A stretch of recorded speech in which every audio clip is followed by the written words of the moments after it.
My name is Elena Whitaker. I'm 32 years old, and I work as a real estate developer now. But when I was 16, I was just a kid standing barefoot on the front porch while rain soaked through my sweatshirt. And my parents were locking the door. Not slamming it, not yelling, just calmly turning the deadbolt. I remember the sound of that lock more clearly than the thunder. A soft click, a quiet decision that changed everything. Because the strange thing about betrayal isn't the moment itself, it's how calm it can feel, like someone simply deciding you don't belong anymore. Before I go on, please take a moment to like and subscribe, but only if you genuinely connect with this story. Drop your location and local time in the comments. I love knowing where you're listening from. Now let me take you back to the beginning. The house stood at the end of Willow Creek Road, just outside Cedar Ridge. White siding, blue shutters, a wraparound porch that creaked whenever someone walked across it. People in town called it the Whitaker House. 3 generations had lived there. My grandfather built it in 1968 with his own hands. At least that's what my mom liked to say whenever guests came over. But when the house was quiet, when the guests were gone and the kitchen lights dimmed, the story felt different. The house felt like a place where people stayed only if they were wanted. And I learned early that I wasn't. I was the older daughter. My younger sister Brianna was the golden child. 3 years younger.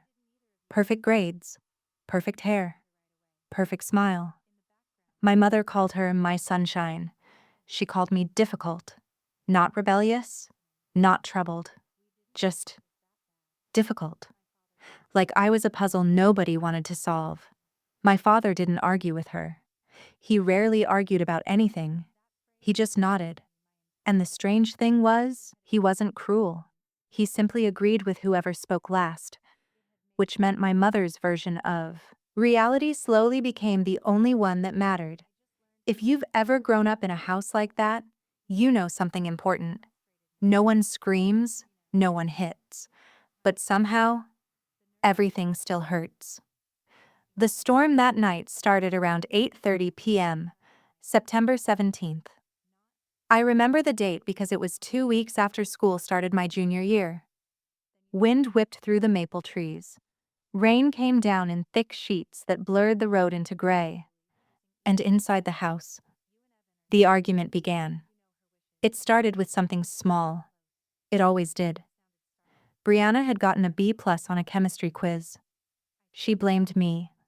Said I distracted her the night before. That I played music too loud while she studied. Which wasn't even true. I had headphones on.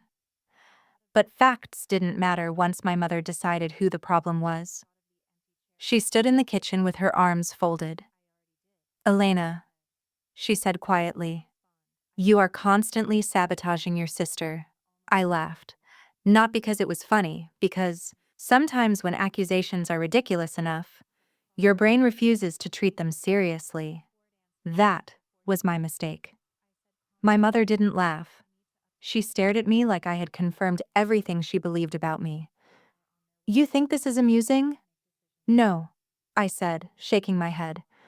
"I just think it's insane." My father sighed, and the room went still. That sigh. I learned to fear it, because it meant he was about to choose peace over truth. "Elena," he said slowly, "just apologize." "For what?" "For upsetting your sister." But I didn't. "Just apologize." Something inside me snapped. Not loudly, just quietly, the way threads break inside old fabric. "I'm not apologizing for something I didn't do." Silence. My mother looked at my father. My father looked at the floor, and then she said the sentence that changed my life. "If you can't respect this family, you don't need to stay here tonight." I blinked. "What? You heard me? You're kicking me out because Brianna got a B+? Because you refused to take responsibility." I waited for my father to step in. He didn't. Instead, he said the sentence I would replay in my mind for the next decade. "Maybe a night outside will help you think." The thunder cracked so loudly it rattled the kitchen windows. For a moment, I thought they were joking, but my mother walked to the hallway, grabbed my backpack, and tossed it toward the door. "Take your things." I remember the rain hitting the porch as I stepped outside. Cold, sharp, like needles. My sneakers soaked instantly. Behind me, the door stayed open for a few seconds. Long enough for me to believe they would stop this. Long enough for hope to linger. Then the door closed. And a second later, click. Deadbolt.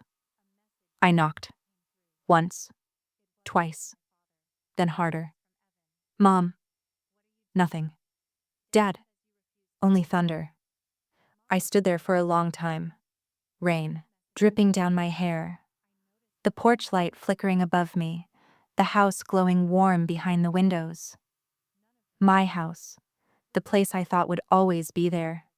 But that night I realized something important. A house only belongs to you if the people inside want you there. Around 9:15 p.m., a car drove slowly past on Willow Creek Road, headlights sweeping across the porch. For a moment I thought the driver might stop. They didn't.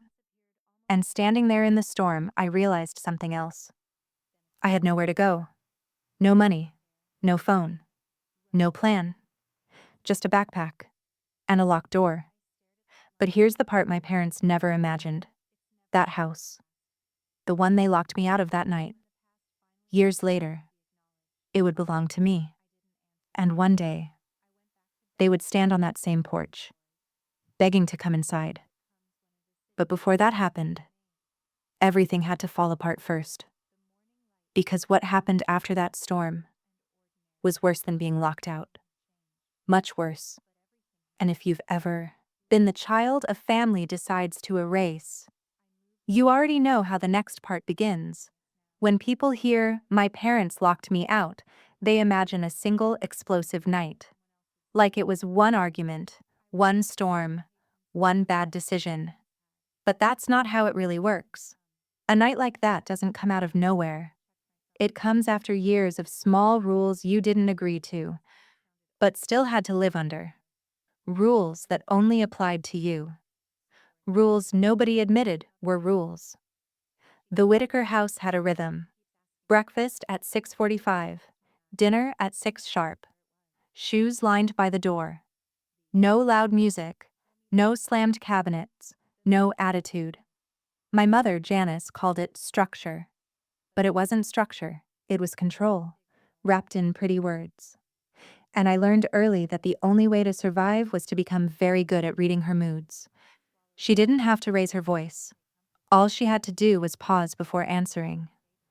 All she had to do was look at you like you'd disappointed her. That look was a sentence. My father, Mark, worked maintenance for the county. He came home tired, quiet, smelling faintly of metal and engine oil. He wasn't the type to hit. He wasn't the type to scream. He was the type to say, "Let's not make this a big thing." And in our house, that meant, "Elena, swallow it." Then there was Brianna. My sister was never cruel in the obvious way. She didn't call me names. She didn't shove me or trip me. She did something smarter. She learned how to perform innocence. If I cried, she looked concerned.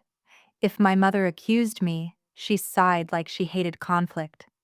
But somehow, every conflict ended with me taking the blame.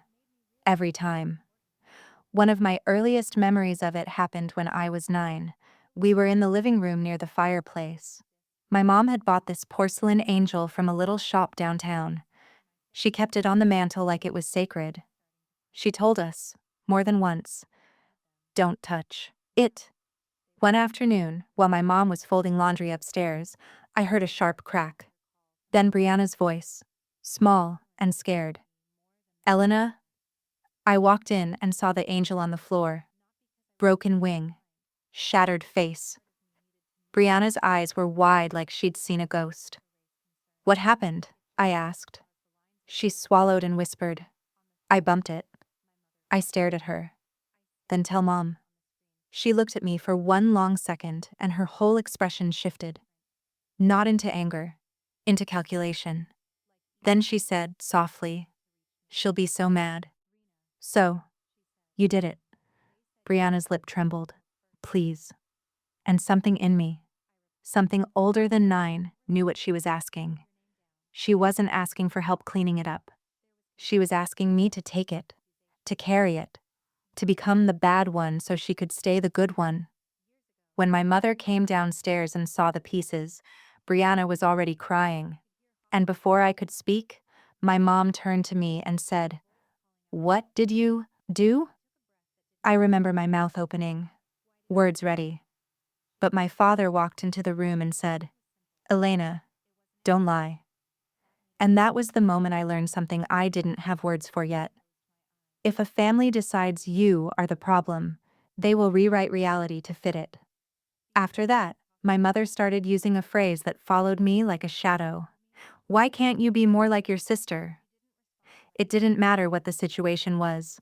Spilled juice, forgotten homework, a sarcastic tone, a missed chore.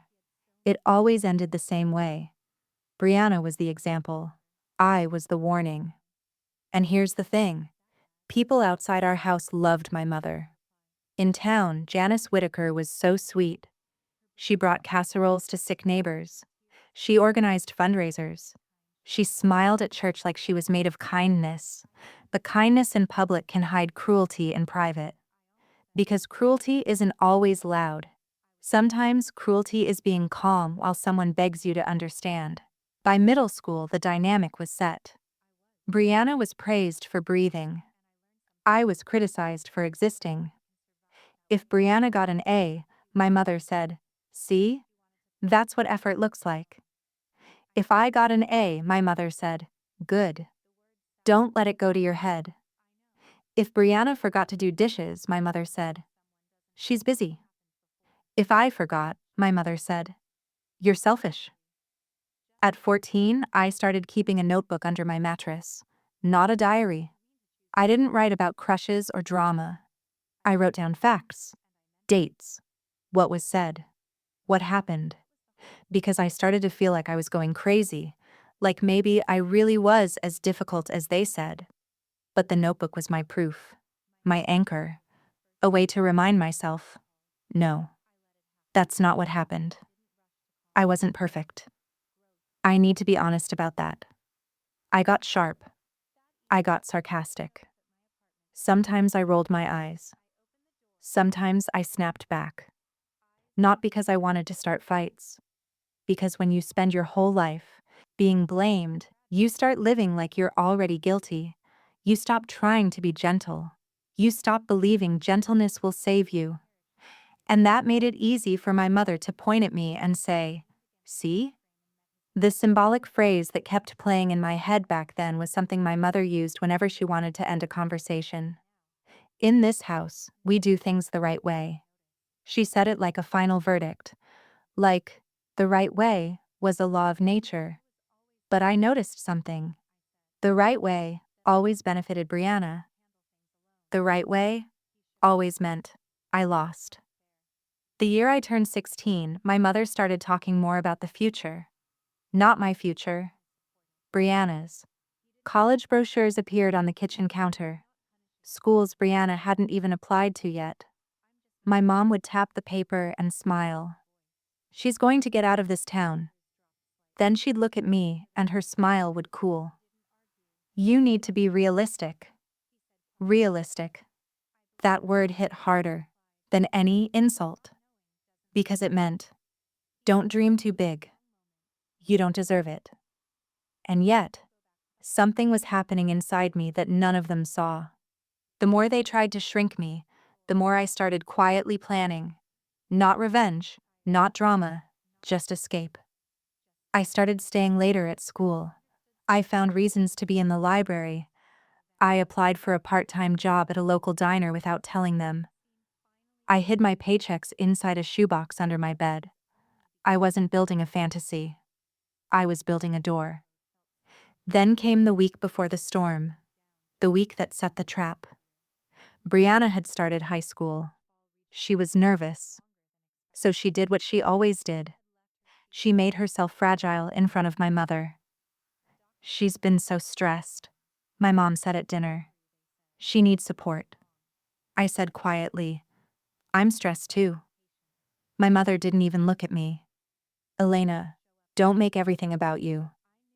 And my father, without lifting his eyes from his plate, said, just let it go.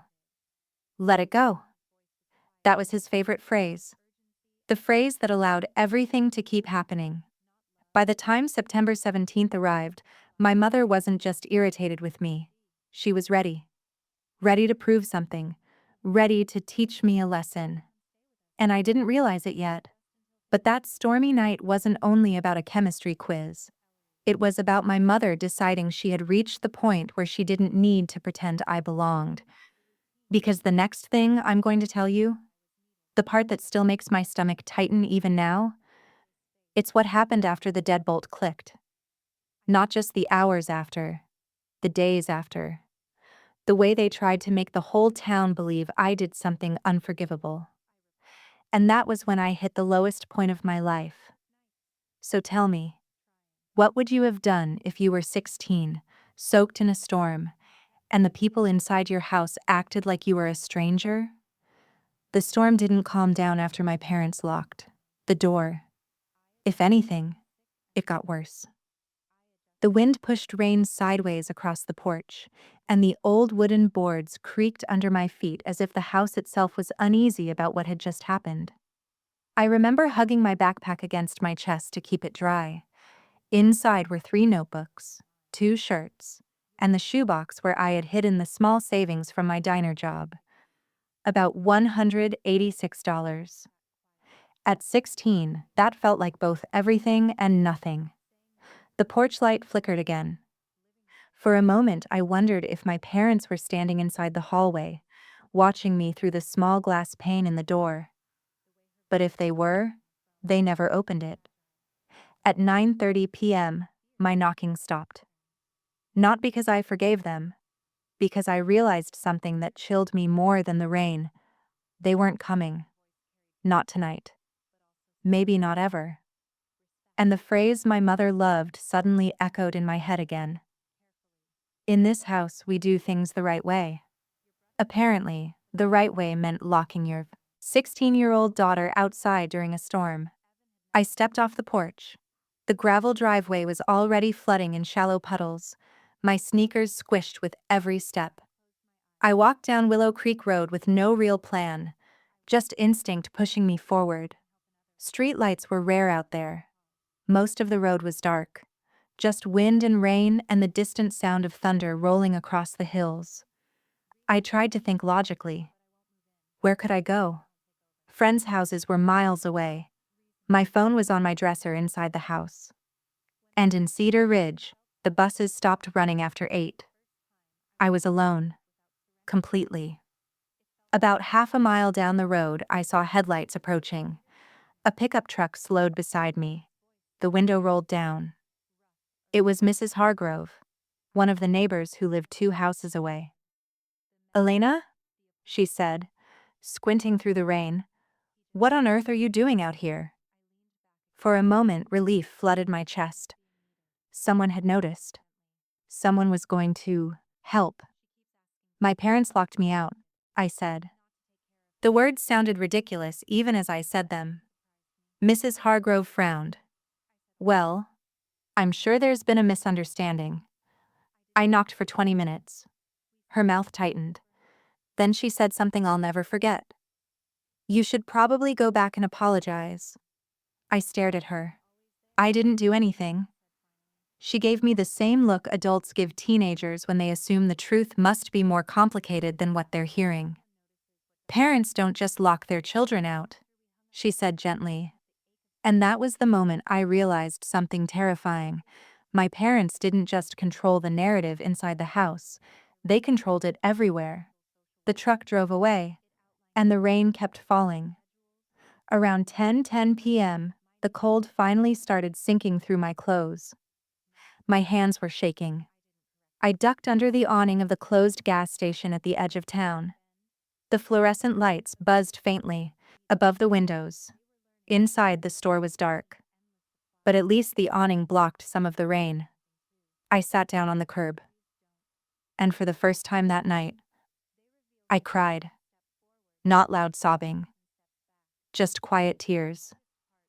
Because the truth was settling in. My parents had crossed a line that couldn't be undone. Even if they opened the door tomorrow, something fundamental had changed. A house only belongs to you if the people inside want you there. And now I knew they didn't. Midnight came slowly. Cars passed occasionally, headlights sliding across the empty lot. None of them stopped. At 12:17 a.m., a police cruiser rolled into the station. My heart jumped. The officer stepped out and walked toward me. "You okay?" he asked. I wiped my face quickly. "Yeah." He looked at my soaked clothes and raised an eyebrow. "You've been sitting here a while." My parents kicked me out. He studied me for a long moment. Then he asked, "You got somewhere to go?" "No." The officer sighed softly. He wasn't cruel, but he wasn't eager to get involved either. "Family disputes happen," he said. "Sometimes everyone just needs space." Space. That word sounded ridiculous when you're 16 and shivering. He offered to drive me back home. For a moment I considered it. Maybe if a police officer knocked, my parents would have to let me in. But then I pictured my mother opening the door with that controlled smile she used in public. "Oh, officer, thank you." Elena ran off after an argument. She does this sometimes. And suddenly I understood something. If I went back with him, the story would become my fault. So I shook my head. "I'll figure it out." The officer hesitated, then nodded. "Stay dry." And he left. Around 1:30 a.m., the storm finally started fading. The rain softened into a drizzle, but the cold stayed. My teeth were chattering. I opened my backpack and pulled out the diner apron I'd stuffed inside earlier. I wrapped it around my neck like a scarf. Then I stared out at the empty road and made a decision. I couldn't sit there until morning. If I did, I might break. The diner where I worked was only a mile away. It opened at 5 a.m. The owner, Frank Donnelly, sometimes arrived early to prep the kitchen. I didn't know if he'd be there yet, but it was the only place in town where someone knew me outside my family's version of me. So I started walking. The sky was turning pale gray by the time I reached the diner. My legs felt heavy, my shoes squished with every step. But the neon sign flickered faintly in the window. "Opening soon." I knocked on the glass. For a long moment nothing happened. Then the lights inside flicked on. Frank appeared behind the counter. He unlocked the door slowly and looked me over. "Elena, what happened to you?" And that was when the second wave of reality hit. Because when someone outside your family sees, you clearly... the truth suddenly becomes impossible to hide. "My parents kicked me out," I said quietly. Frank didn't laugh. He didn't question it. He just stepped aside and said something that changed the direction of my life. "Come inside." The warmth of the diner felt unreal. The smell of coffee and frying bacon wrapped around me like a blanket. Frank handed me a towel and pointed to a booth. "Sit. I'll make you some eggs." I tried to speak, but my throat tightened. Because for the first time that night, someone believed me. But the real shock didn't come until 7:40 a.m. That was when the diner door opened again, and two familiar faces walked in. My parents. My mother's eyes swept the room. When they landed on me, she didn't look surprised. She looked annoyed, like I had inconvenienced her.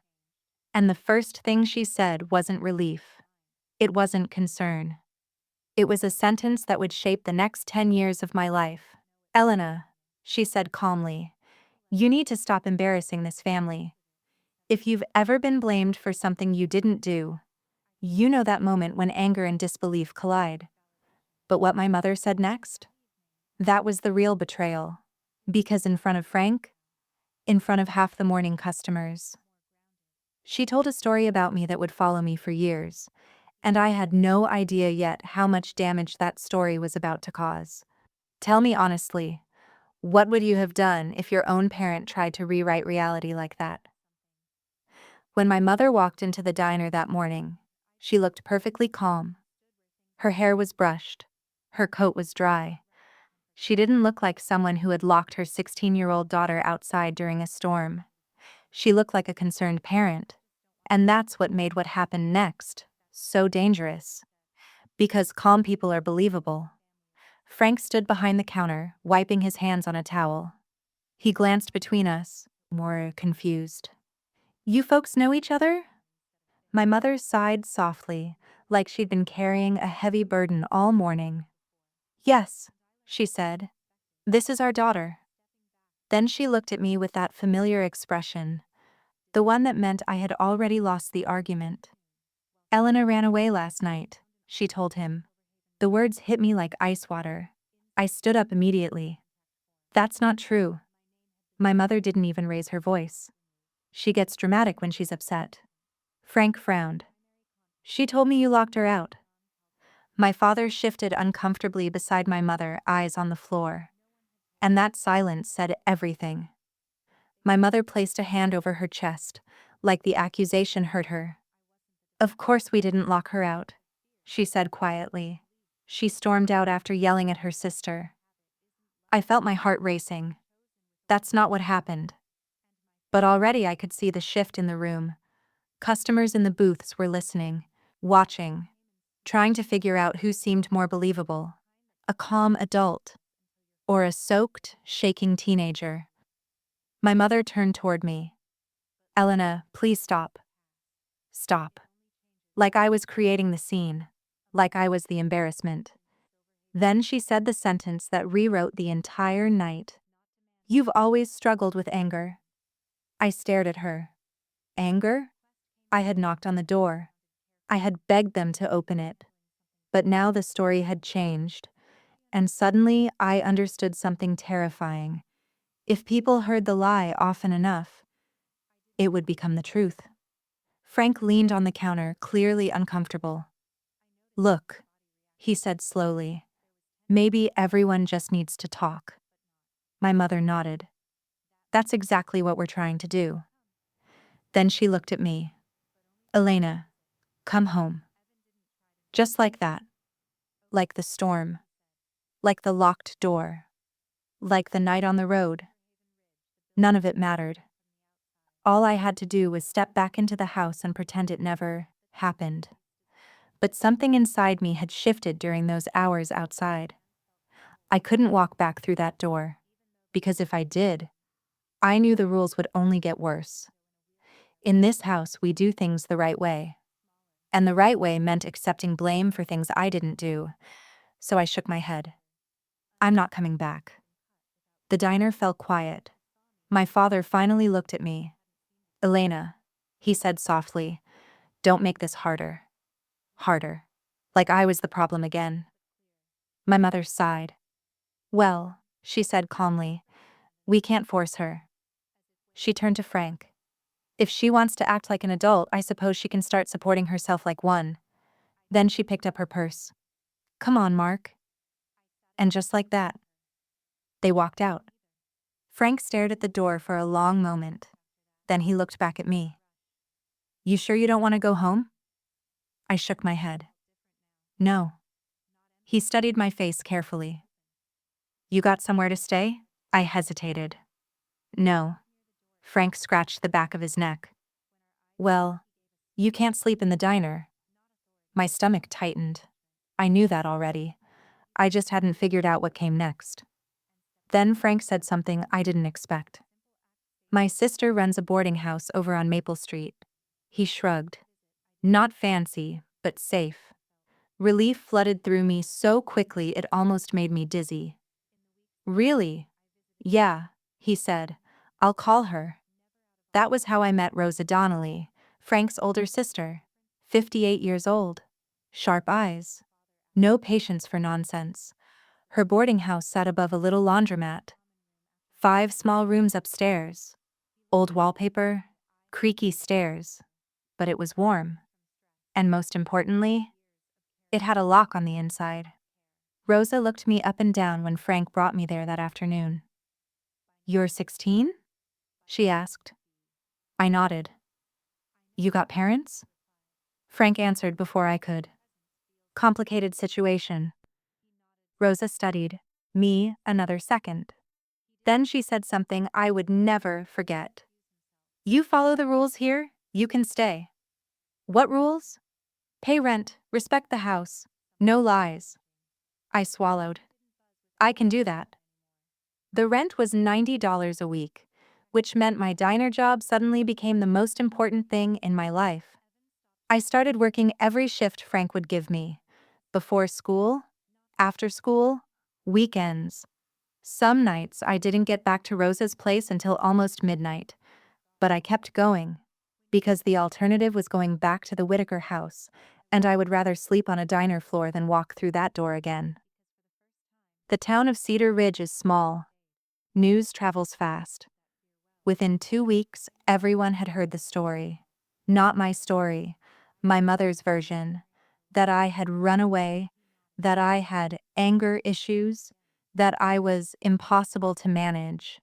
People didn't say it cruelly. They said it quietly, sympathetically, which somehow made it worse. One afternoon at the grocery store, Mrs. Hargrove stopped me near the cereal aisle. "Oh, Elena," she said gently, "your poor mother is so worried about you." I almost laughed, but I just nodded and walked away, because explaining the truth felt pointless. People believe the version that makes them comfortable.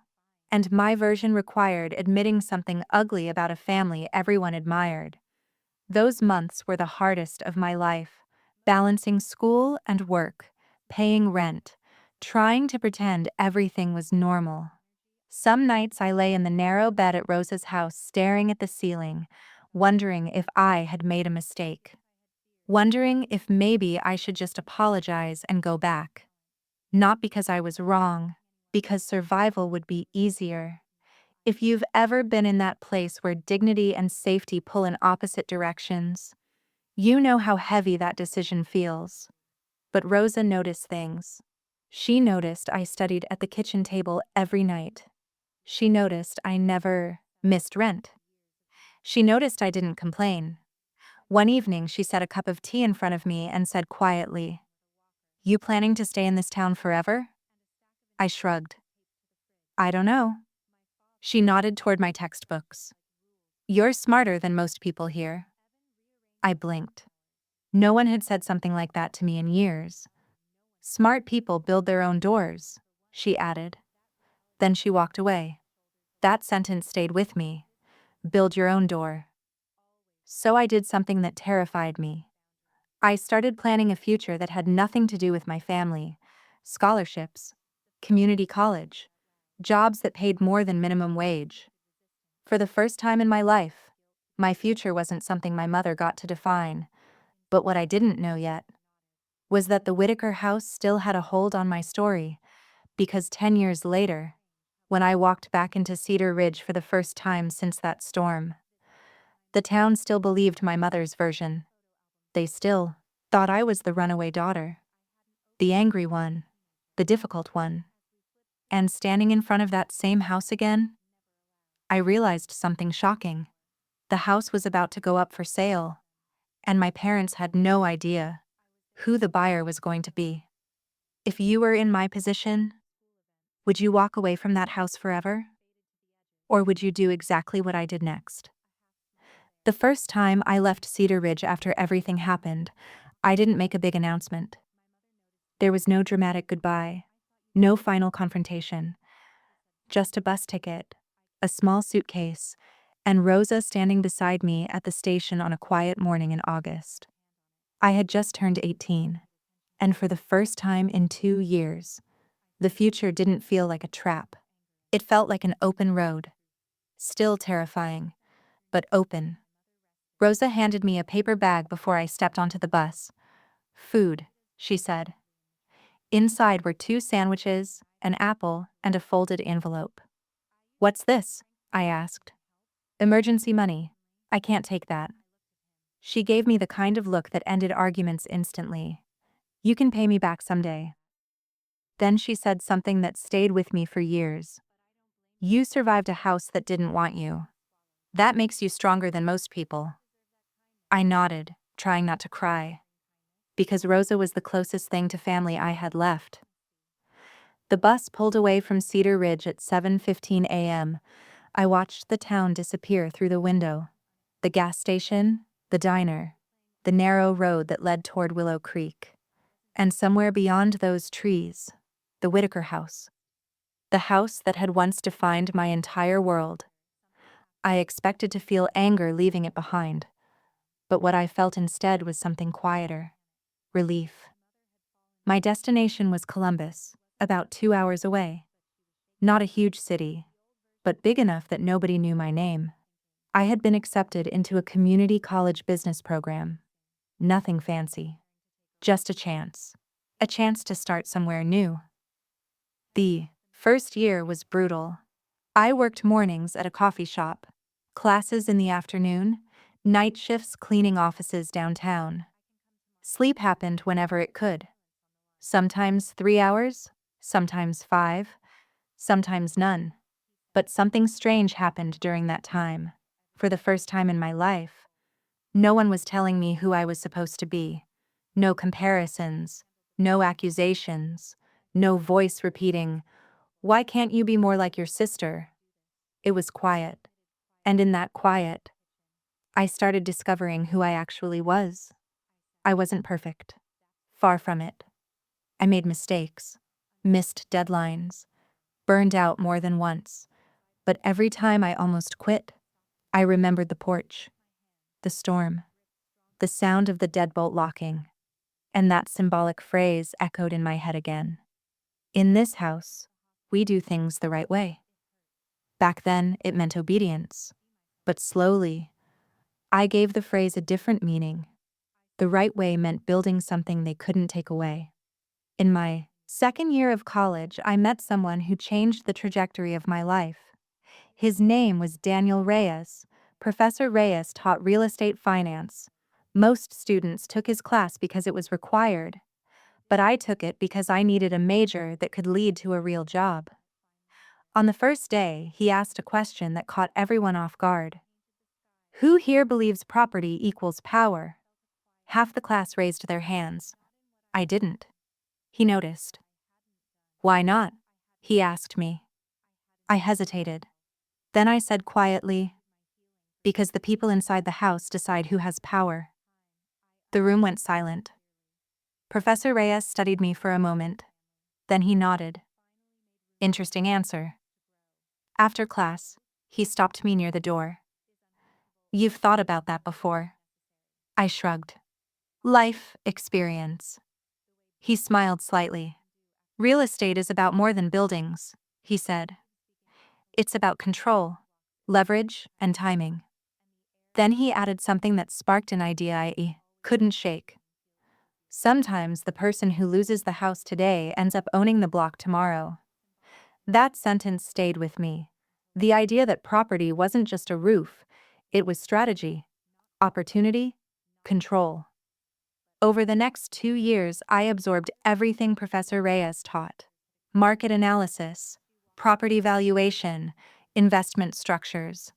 At first it was just theory, but by the time I graduated at 21, something inside me had shifted. I didn't just want a job. I wanted to build something. My first real position was at a small property management company. Entry level. Mostly paperwork. Lease agreements. Maintenance calls. Tenant complaints. Nothing glamorous. But it gave me something priceless. Access.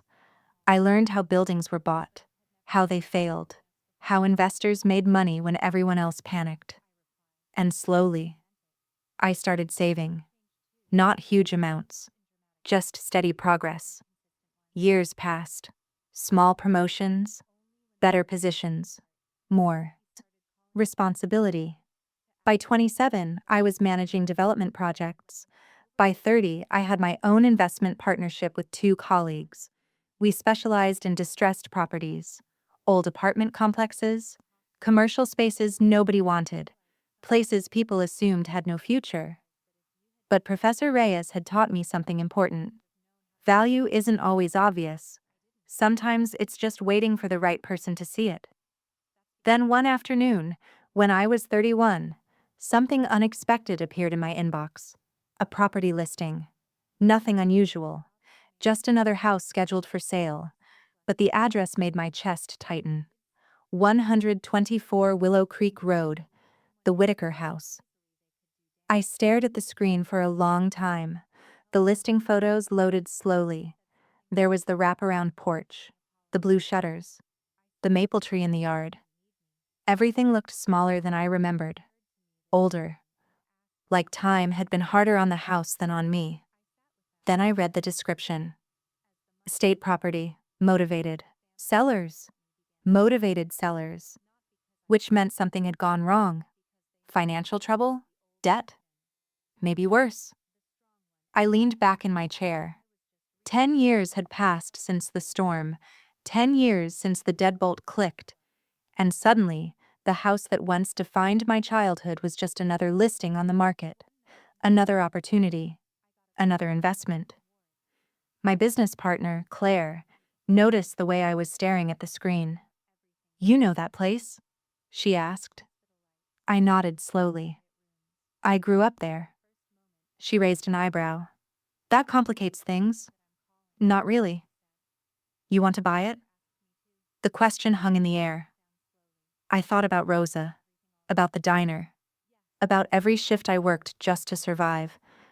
And then I thought about the porch, the rain, the moment the door closed. I took a slow breath. "Yes," I said. Claire smiled slightly. "Well, let's see if we can get it." But what none of us knew yet was that my parents were about to walk into the most unexpected confrontation of their lives. Because when they learned who the buyer was, everything they believed about the past was about to collapse, and the truth they had hidden for 10 years was finally going to come out. Tell me honestly, if you had the chance to buy the house where your life broke apart, would you do it? Or would you walk away forever? The offer went in on a Tuesday morning. Clean, direct, slightly above the asking price. Claire believed in moving quickly when a property had emotional sellers. Motivated sellers accept fast deals, she said, sliding the paperwork across the table. But this wasn't just another distressed property for me. This was 124 Willow Creek Road, the Whitaker House, the place where the deadbolt had clicked 10 years earlier. I didn't tell the seller my name. Not yet. The offer came from our investment group, Ridgeline Development Partners. Neutral, professional, distant. Exactly how business should be. 3 days later, the realtor called. They accepted.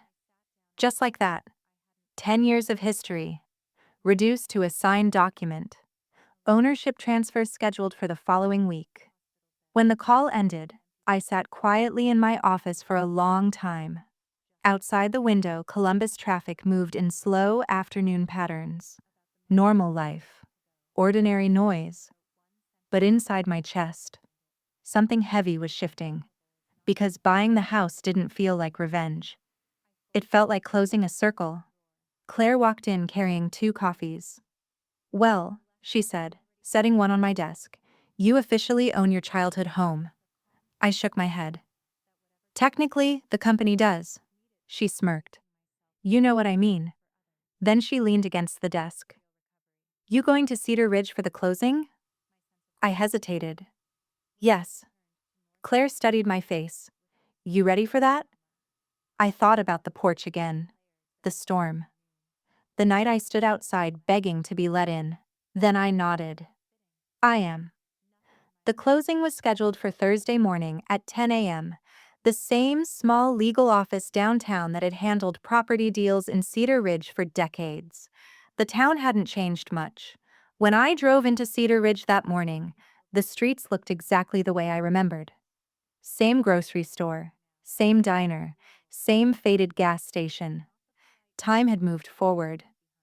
But the town had stayed almost frozen, which meant the people probably hadn't changed either. And sure enough, when I walked into the law office, I saw two familiar faces sitting at the long conference table. My parents. My mother looked older, not fragile, but worn. The kind of wear that comes from years of stress and disappointment. My father's hair had gone mostly gray. His shoulders were heavier than I remembered. For a moment they didn't recognize me. Then my mother's eyes narrowed, and I saw the exact second recognition hit her. Elena? The room went still.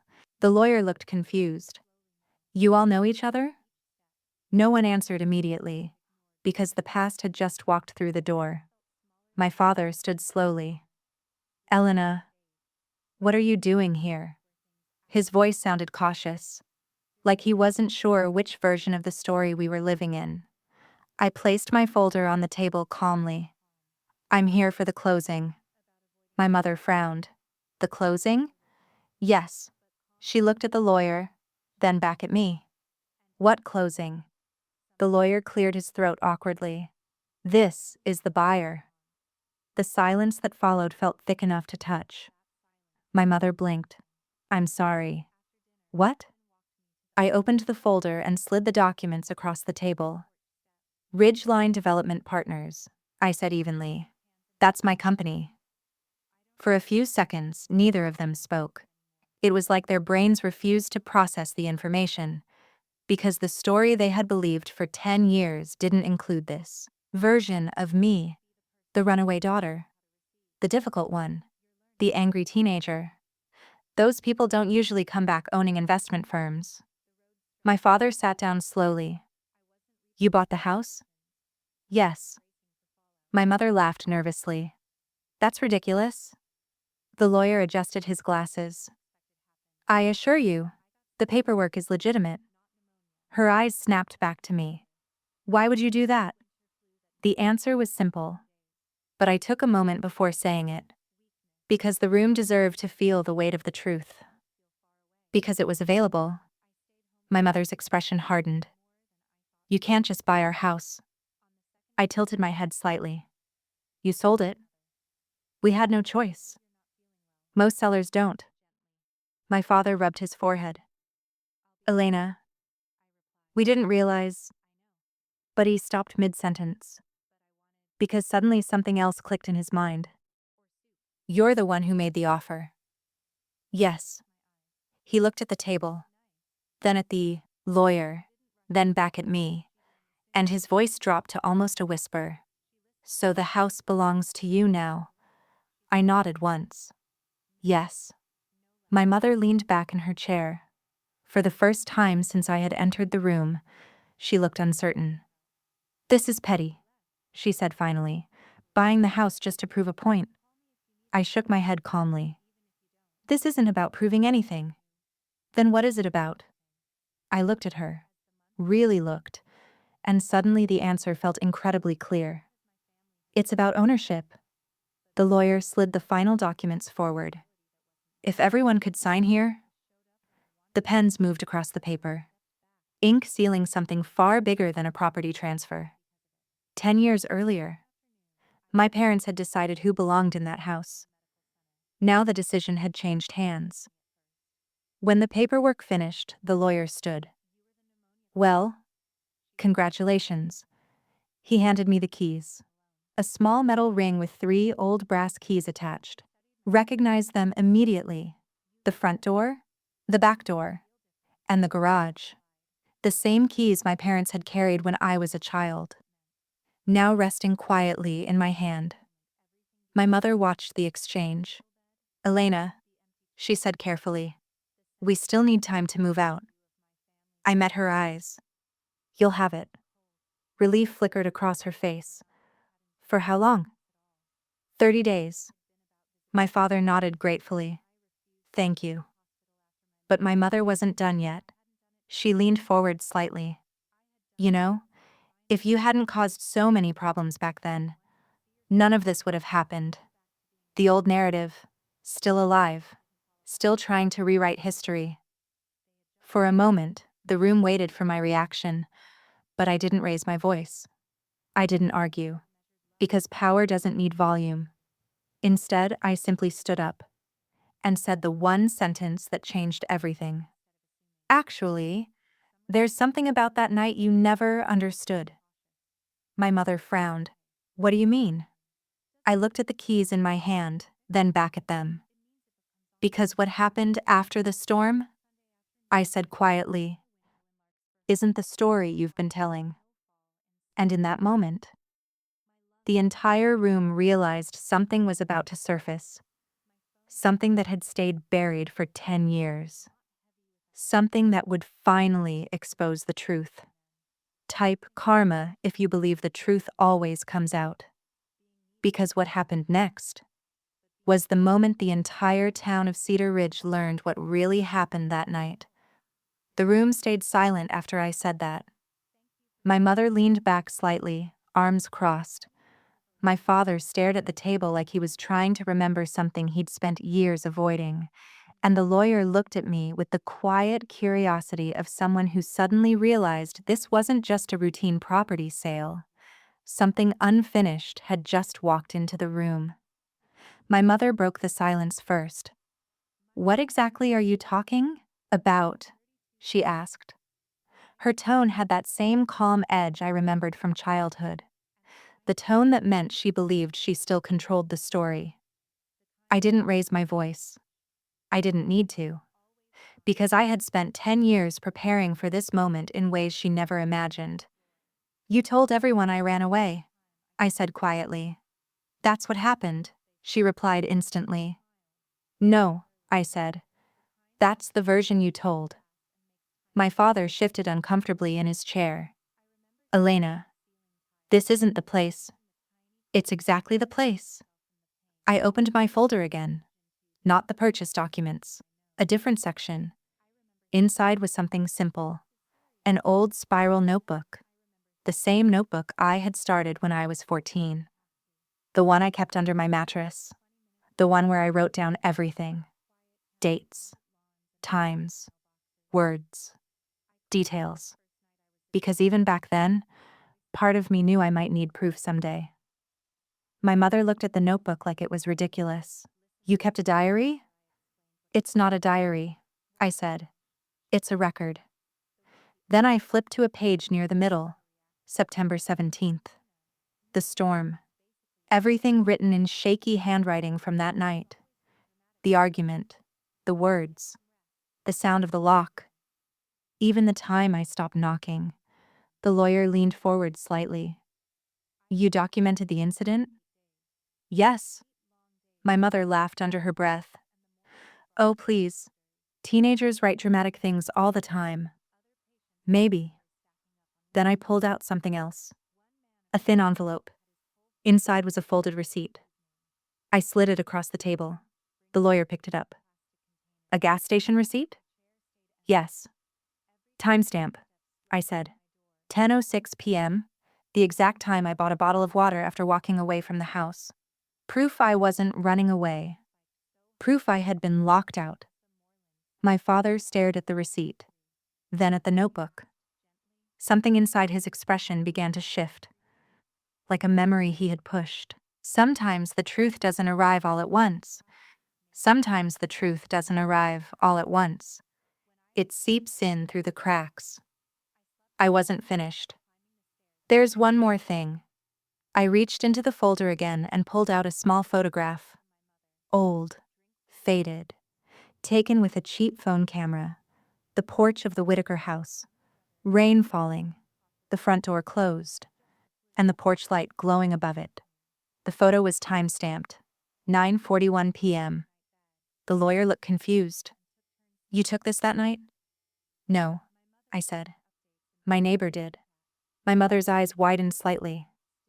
Mrs. Hargrove drove past that night, I explained. She saw me outside. My mother's voice tightened. And? And 2 years later, she apologized. The room stayed silent, because people often forget something important. Lies can survive for years, but guilt eventually erodes them. Mrs. Hargrove had come to Rose's boarding house when I was 17. She stood on the porch, awkwardly holding an envelope. "I didn't believe you back then," she admitted, "but I thought about it a lot afterward." Inside the envelope was the photo. She had taken it through her windshield that night because the scene looked strange. A teenage girl standing alone in the rain outside her own house. She didn't understand the importance of it at the time, but later, she realized what it meant. Back in the lawyer's office, the silence stretched. My father looked pale. "Elena," he said quietly, "you were really out there that long?" I nodded. "Yes." My mother shook her head immediately. "This is ridiculous." But her voice had lost its confidence. "You're twisting things." "No," I said. "I'm finishing the story." The lawyer folded his hands on the table. "Well, it appears there may have been a misunderstanding." "It wasn't a misunderstanding," I said calmly. "It was a decision." My eyes moved to my father. "You told me maybe a night outside would help me think." His shoulders slumped slightly, because he remembered, and now the room remembered with him. My mother stood up suddenly. "This is pointless." She grabbed her purse. "Elena has always exaggerated things." But the moment she said it, the words sounded hollow. Because the evidence was sitting on the table, and the calm confidence she had used for 10 years was cracking. My father didn't stand. He looked at me instead. "You slept outside that night." "No," I said. I walked to the diner. His eyes closed briefly. The weight of that realization landed heavily. Because sometimes the worst betrayal isn't cruelty. It's looking away while it happens. My mother turned toward the door. "We're leaving." But before she could step away, I said one last thing. "You know what the strange part is?" She stopped. "What?" I held up the keys to the house. "You told everyone I ran away." "Yes. But I didn't run." I let the words settle in the room. "You locked the door." For the first time in 10 years, the story had changed. Not with yelling, not with revenge, just with quiet facts. And sometimes quiet facts are more devastating than anger. My parents left the office a few minutes later, not arguing, not apologizing, just silent. Because the truth had finally entered the room, and it wasn't leaving with them. But the real ending to this story didn't happen in that office. It happened 30 days later, on the same porch where everything began. The day my parents came back one last time and asked for something they never expected to need: permission. And what happened on that porch is the moment the entire story finally closed. 30 days passed faster than I expected. For most people, 30 days is just a month on a calendar. For my parents, it was the countdown to the moment they would have to leave the house that had defined their lives for decades. For me, it was something else. It was the slow return to the place where everything had once broken. I drove into Cedar Ridge again on a gray morning in early October. The air smelled like wet leaves and wood smoke. Autumn had always been my favorite season when I was younger, back when the Whitaker house still felt like home. The driveway looked smaller than I remembered. The maple tree near the porch had grown taller, its branches stretching over the roof like quiet witnesses to the years that had passed. I parked the car and sat there for a moment. The keys rested in my palm again. Cold metal. Solid. Real. 10 years earlier, I had stood outside that same house with nothing but a backpack and rainwater dripping down my face. Now I held the keys. Life has strange ways of balancing itself. The front door opened slowly. My father stepped onto the porch first. He looked older than he had a month earlier. Not just gray hair. Something deeper. The kind of exhaustion that comes when a person finally sees the consequences of choices they avoided for years. Behind him, my mother followed. She looked smaller than I remembered. Not physically. Just diminished. Pride had always filled the space around her. Now the air felt quieter. A small moving truck sat at the edge of the driveway. Boxes were stacked near the garage. The house was nearly empty. My father walked down the porch steps slowly. "Elena," he said. His voice was careful. Not defensive, not dismissive, just uncertain. "Morning," I replied. For a few seconds we stood there without speaking. The same gravel driveway, the same porch boards creaking in the wind. But the balance of power had shifted completely. Not because I wanted revenge, because time had changed everything. My father looked toward the house. "Everything's packed," he said. I nodded. "Good." He rubbed his hands together nervously. "Listen, about that night." The words hung in the air. I could see he wanted to say more. But some apologies arrived too late to repair anything. And the truth is, I didn't need one. Because closure isn't always about hearing someone admit they were wrong. Sometimes it's about realizing you survived without it. My mother stepped forward then. "Elena," she said. Her voice sounded controlled the way it always had.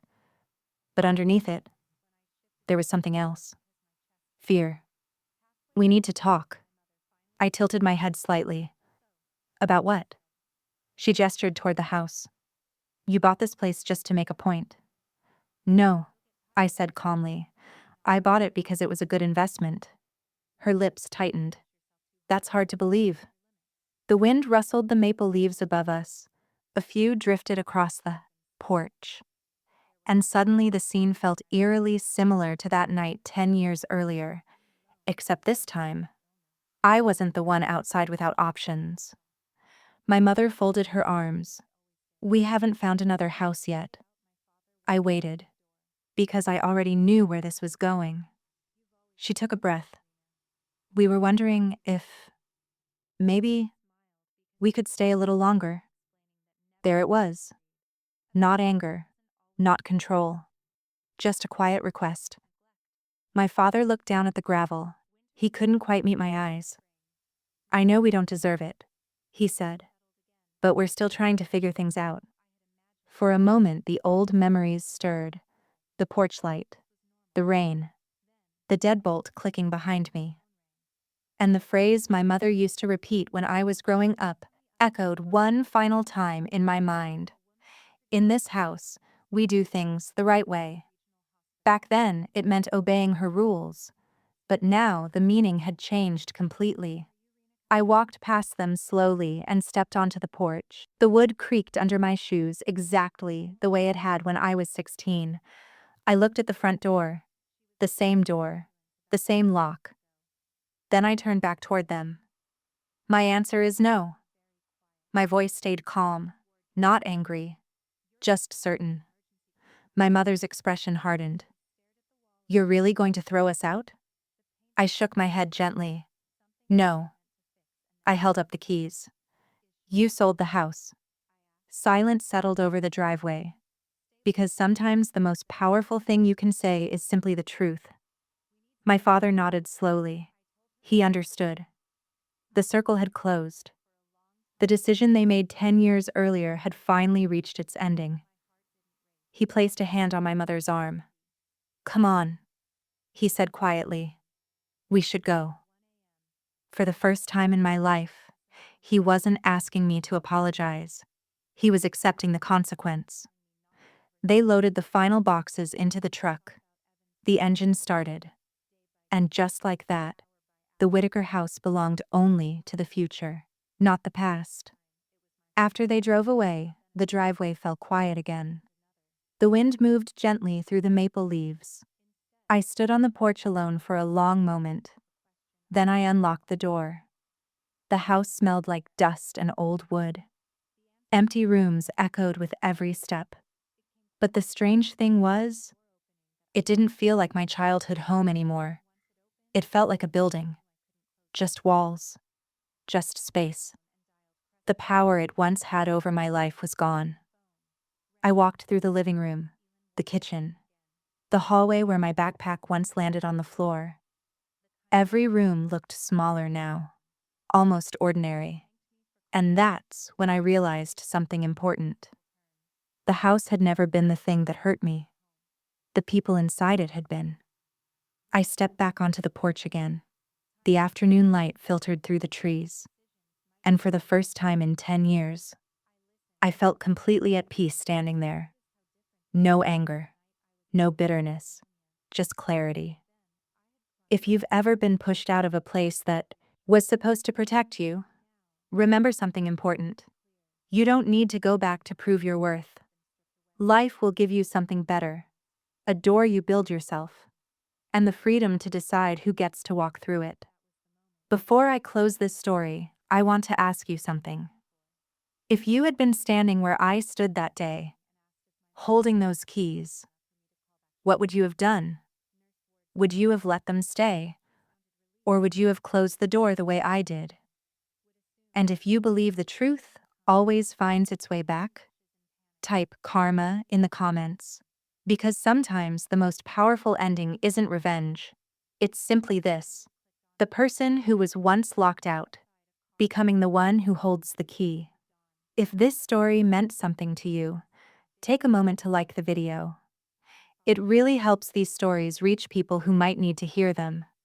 And if you've ever experienced betrayal, being underestimated, or proving people wrong with time, subscribe to the channel, because these stories are for you. Before you go, tell me in the comments, if you were standing on that porch holding the keys, what would you have done? I read every comment. And until the next story, take care of yourself.